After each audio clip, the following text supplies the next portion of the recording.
Bonjour et bienvenue dans une nouvelle indécissable review. Comme toutes les semaines maintenant, on commence par l'épisode hebdomadaire, et donc aujourd'hui je parlerai du quatrième épisode qui va l'entrée de l'archer aux yeux démesurés, Sadamune.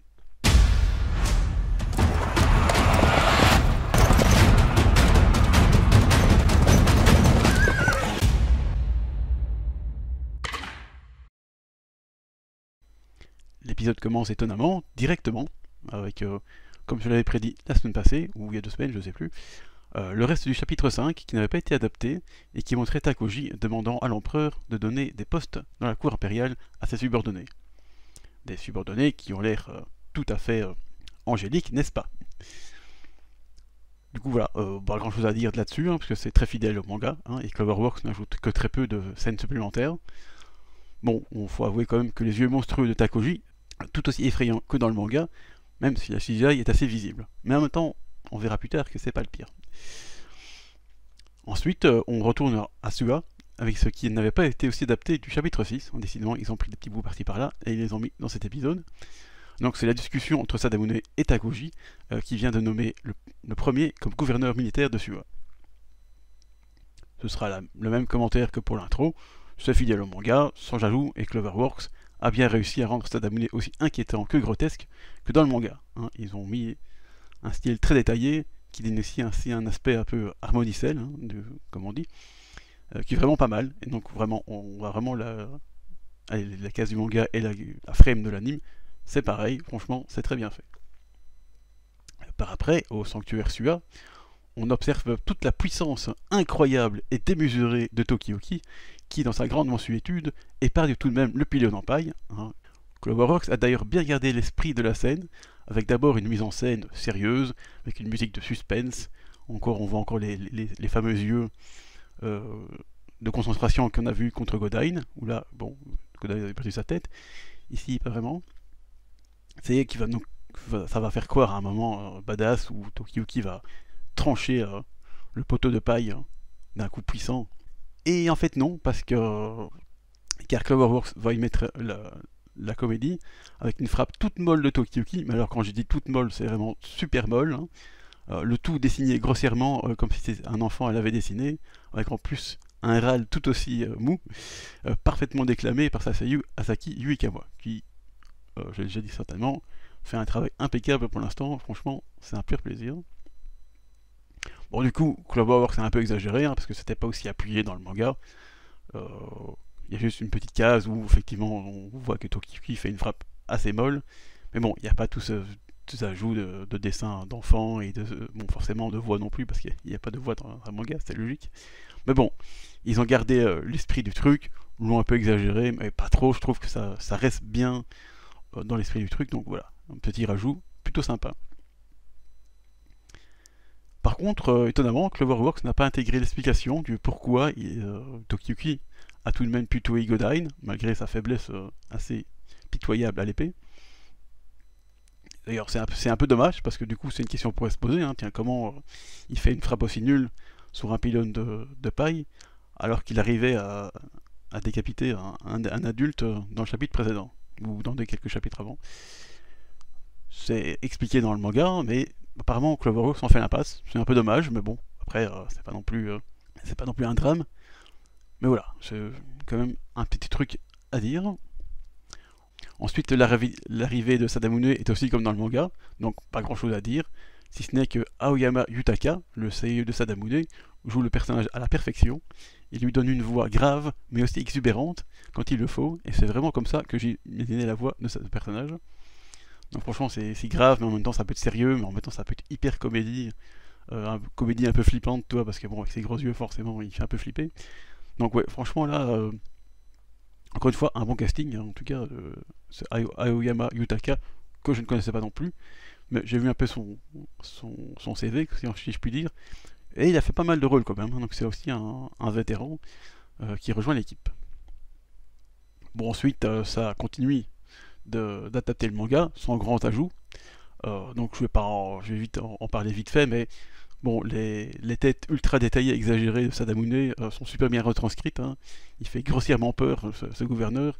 Et donc voilà, ça c'est encore une fois, c'est une belle fidèle au manga où effectivement Yusei Matsui se donne un grand plaisir de faire des têtes complètement démesurées, et Cloverworks lui emboîte le pas. Bon, toujours concernant le gouverneur de Suba, j'ai trouvé sa démonstration de force à l'arc un peu faiblarde par contre, par rapport au manga. Alors, je trouve que dans le manga, Michi Matsui a vraiment fait une case où on voit vraiment la puissance du tir à l'arc qu'il fait pour tirer sur une servante. Ici, c'est un peu moyen, je trouve. Je sais pas, il manque un truc. Bon, il arrive quand même à toucher une servante qui est à je sais pas combien de mètres de là, sans toucher les autres, donc ça reste pas mal. Mais je trouve que l'impact était plus fort dans le manga avec ces lignes de vitesse qu'il avait fait, comme si Sadamune dégageait une aura intense. Voilà, il y avait quelque chose de mieux dans le manga, je trouve. Donc sur ce coup-là, c'est pas foufou. Et c'est un peu dommage parce que bon, c'est quand même la première action du personnage, hein. Donc je trouve qu'il aurait dû marquer le coup un peu. Et moi je trouve ça un peu raté quand même. C'est pas non plus catastrophique, mais voilà. Je trouve que ça n'impacte pas vraiment. On n'est pas vraiment surpris par la technique de Sadamune, quoi. Après, heureusement, ça s'améliore. Cela dit, car avec la scène où Tokiyuki admire les capacités à l'arc de Sadamune, il y a une frame juste avant qui donne un air plutôt inquiétant à Tokiyuki, avec une pose plutôt badass, assis, les yeux un peu ombrés comme on a souvent dans les shonen. Bizarrement, ça m'a fait un peu penser à Sasuke Uchiwa de Naruto, je sais pas pourquoi, mais c'est la première chose qui m'est venue à l'esprit.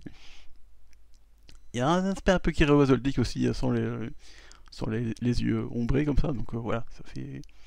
Je trouve ça pas mal, parce qu'on voit rarement Tokiyuki dans des poses aussi badass et entrées un peu inquiétantes comme ça, donc voilà, c'était une bonne idée de Cloverworks, qui en même temps ajoute le texte qu'il y a dans le manga, donc c'est pas tout à fait un complet changement, mais la mise en scène est différente, et je trouve ça pas mal. Donc voilà, Cloverworks sait quand même faire des trucs bien, hein. Je pense que les autres épisodes étaient quand même déjà très bien. Bon, parfois je critique, mais ça peut arriver, hein. On peut pas tout faire bien. Mais là, c'était franchement super cool. Et en plus, ensuite, l'excitation de Tokiyuki quant au nouveau jeu du démon qui s'annonce avec Sadamune est plutôt bien rendue. Même si, encore une fois, je pense que je préfère celle du manga, car il y a un côté un peu trop comédie dans l'anime, qui ne retranscrit pas si fidèlement cette excitation mêlée d'un peu d'inquiétude, je trouve. Il y a quelque chose qui... Voilà, ils ont peut-être un peu se renforcer sur l'excitation du moment. Donc voilà, encore une fois, je compare ça au manga.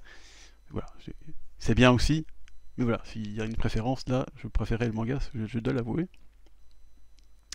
Et donc on arrive ici alors à la compétition de tir au chien, qui est encore une fois fidèlement reproduite au manga, avec les mêmes expressions exagérées, et même si c'est pas ce que j'ai préféré dans le chapitre à l'époque, je l'avais dit dans une de mes reviews, parce que là je trouve que Yusei Matsui abusait un peu sur les têtes exagérées dans toutes les deux pages.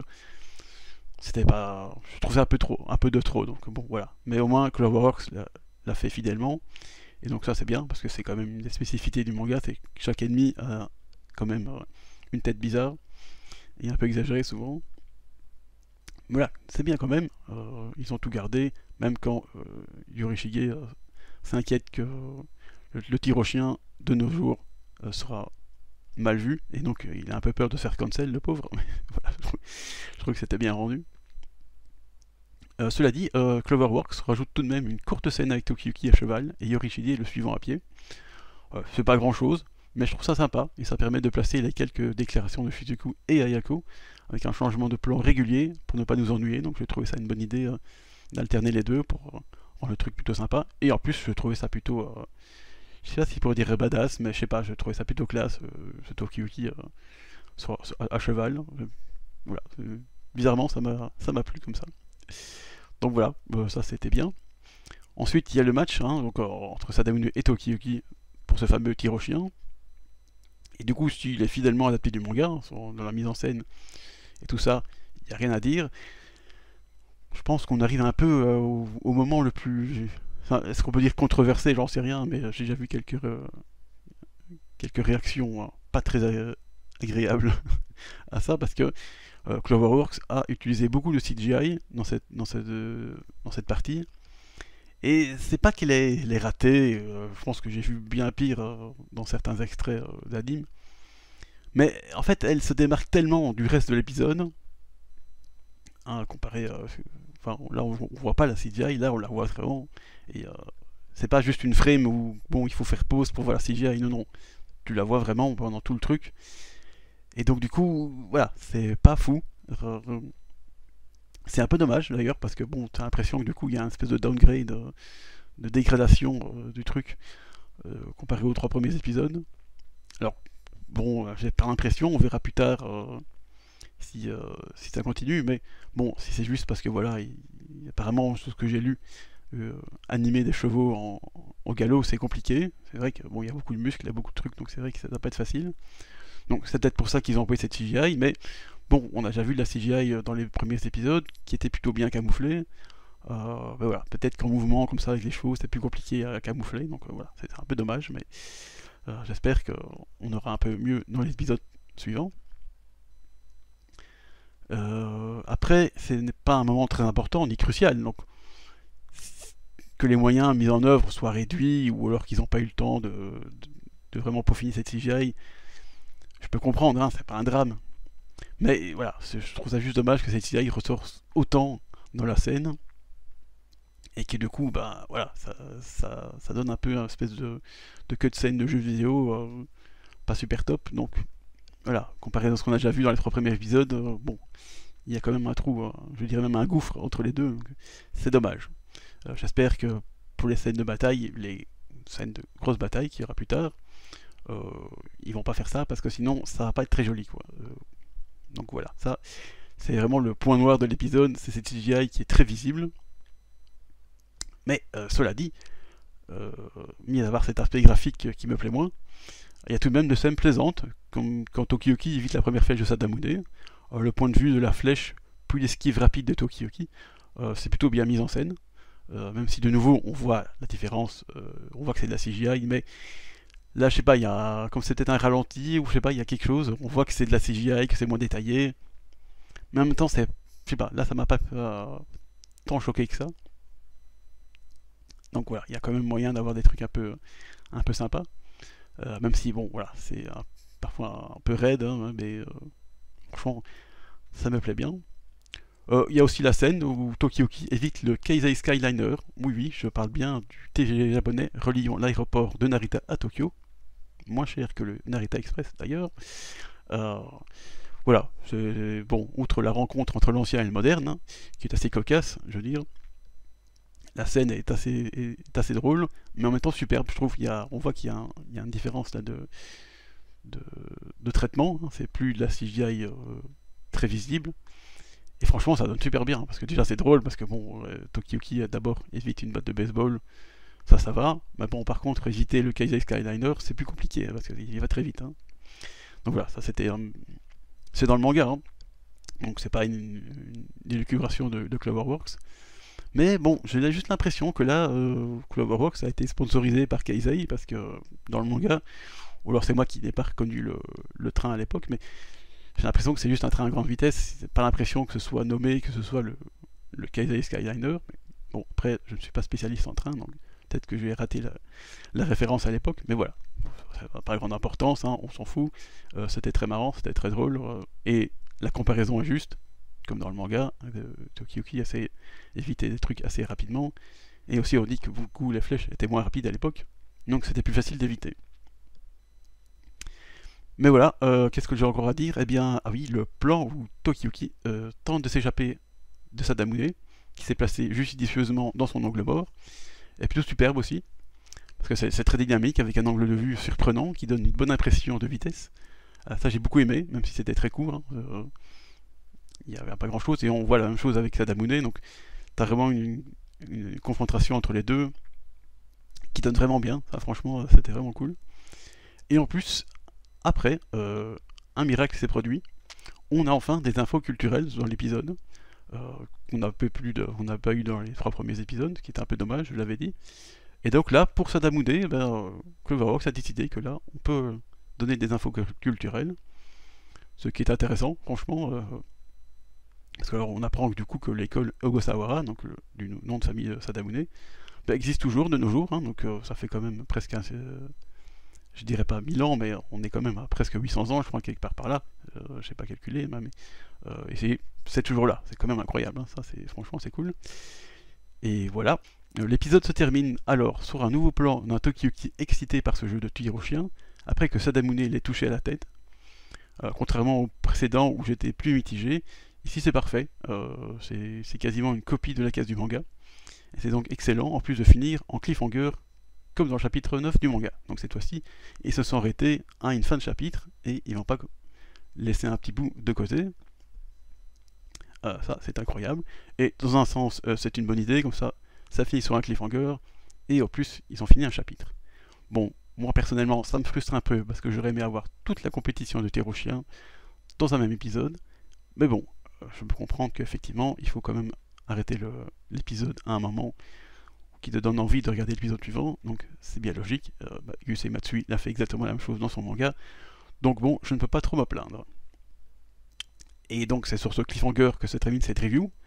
Je voudrais juste dire une petite crainte, hein, donc comme j'ai parlé de la CGI tout à l'heure. J'espère vraiment que ça va être limité à des trucs pas forcément très importants, ou alors vraiment trop durs à animer, comme finalement les shows au plein galop. Apparemment c'est compliqué. Personnellement, je ne suis pas animateur, donc je ne peux pas savoir. Mais de ce que j'ai lu sur Twitter, apparemment c'est compliqué à faire, donc ça justifierait l'utilisation de cette CGI d'une manière un peu intense. Mais bon, voilà, j'espère que l'épisode précédent n'aura pas tant de CGI, parce qu'il y a quand même un moment, c'est pas non plus le moment le plus important de tout le manga, mais je trouve que c'est quand même une première étape pour Tokiyuki qui va se passer, et voilà, je trouve ça important. J'espère qu'ils vont vraiment bien le faire cette fois-ci, même si bon, il y a peut-être plus de plans fixes, je sais pas, mais essayer que cette CGI ne soit pas trop dégueulasse. Voilà, et bien à part cette CGI, le reste, franchement, c'était plutôt correct.